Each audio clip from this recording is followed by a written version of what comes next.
আমি আবার তোমাদের সাথে একটা নতুন কিউট কেক নিয়ে চলে এসেছি।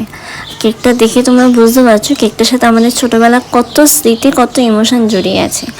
তো আমাদের ছোটোবেলায় গুলোই কেটেছি টম অ্যান্ড জেরি দেখতে, আর এরকম একটা কেক বানানো মানে বুঝতে পারছো কতটা স্পেশাল।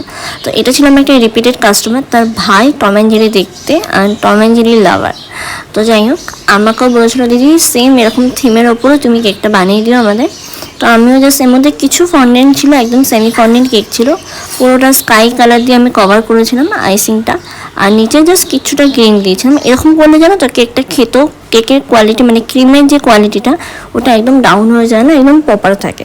আর কিছু ফন্ডেন্টের বেড়া এরকম করে নিয়েছিলাম, আর এগুলো কিন্তু আমার সব পেপারে কাটিং, আমার কেকের দোকানে আমি এখন পেপার কাটিং করতে পারি। তো আর স্কাই যেগুলো দেখছো এগুলো জাস্ট আমার ফন্ডেন্ট কাটার দিয়ে আমি কাটিং করে নিয়েছিলাম। আর একদম সিম্পল কেকটা ছিল, একদমই সিম্পল। আমার তো এখন সিম্পল কেকই ভালো লাগে।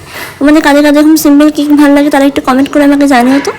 আর এই কেকটা তোমাদের কেমন লেগেছে সেটাও কিন্তু অবশ্যই জানিও। আর কিছু ইয়েলো ফুলস যেটা কেকটাকে আরও বেশি বিউটিফুল করে দিয়েছিল, তো ভাবলাম একটু কিছু ইয়েলো ফুলসও অ্যাড করে দিই। তো আমি কিছু ফুলসও অ্যাড করে দিয়েছিলাম, আর একটা ছোটো হ্যাপি বার্থডে দিই কেকটা আমি এখানেই